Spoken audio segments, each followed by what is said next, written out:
30 lakhs compensation ஹாஸ்பிட்டலையும் டாக்டரையும் பேஷண்ட்ஸ்க்கு கொடுக்க சொல்லியிருக்காங்க. ஏன் பார்ப்போம்.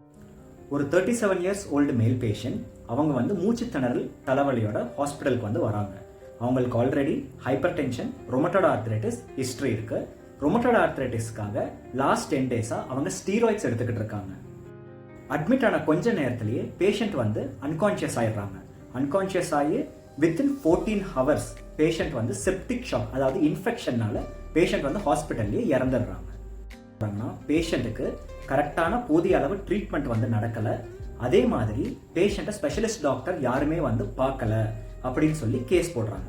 அதுக்கப்புறம் ஹாஸ்பிட்டல் வந்து அந்த கேஸ்க்கு வந்து ரெஸ்பாண்ட் பண்ணுறாங்க. என்ன சொல்கிறாங்கன்னா, பேஷண்ட்டுக்கு போதிய அளவு ட்ரீட்மெண்ட் கொடுத்துருக்காங்க. மோரோவர் பேஷண்ட் வந்து ஆல்ரெடி ஸ்டீராய்ட் ட்ரீட்மெண்ட்ல இருந்தனால பேஷண்டோட எதிர்ப்பு சக்தி வந்து ரொம்பவே குறைஞ்சிருச்சு. அதனால தான் பேஷண்ட்டுக்கு வந்து இன்ஃபெக்ஷன் வந்து பேஷண்ட் இறந்துட்டாங்கன்னு வந்து அவங்க consumer commission patient side, doctor, hospital side ரெண்டையுமே கேட்டுட்டு எக்ஸ்பர்ட் ஒப்பீனியனும் வாங்கினதுக்கு அப்புறமா அவங்க என்ன சொல்றாங்கன்னா, ஹாஸ்பிட்டல் வந்து பேஷண்ட் ஸ்டீராய்ட் ட்ரீட்மெண்ட்ல இருந்தனால பேஷண்ட் இறந்துட்டாங்கன்னு சொல்றாங்க. ஸோ பேஷண்ட் வரும்போதே ஹாஸ்பிட்டலுக்கு வந்து தெரிஞ்சிருக்கு பேஷண்ட் வந்து ஸ்டீராய்ட்ஸ்ல இருக்காங்க. அப்போ அதுக்கு தகுந்த மாதிரி அவங்க வந்து proper standard of care and treatment வந்து கொடுத்துருந்துருக்கணும். அப்படி கொடுக்காதது வந்து ஹாஸ்பிட்டலோட நெக்லிஜென்ஸ்னு சொல்லி 30 lakhs காம்பன்சேஷன் வந்து பே பண்ண சொல்லியிருக்காங்க.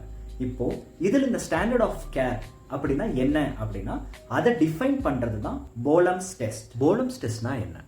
ஒரு டாக்டர் அவங்க இருக்கிற அதே சர்க்கம்ஸ்டன்ஸ் அண்ட் அதே குவாலிஃபிகேஷன் இருக்கிற இன்னொரு டாக்டர் வந்து எந்த degree of skill and care வந்து ப்ராக்டிஸ் பண்ணியிருப்பாங்களோ அதே அளவுக்கு பண்ணால் போதும்.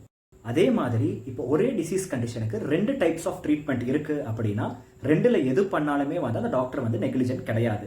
பட் ரெண்டுமே வந்து அப்ரூவ்டு மோட்ஸ் ஆஃப் ட்ரீட்மெண்ட்டாக இருக்கணும்.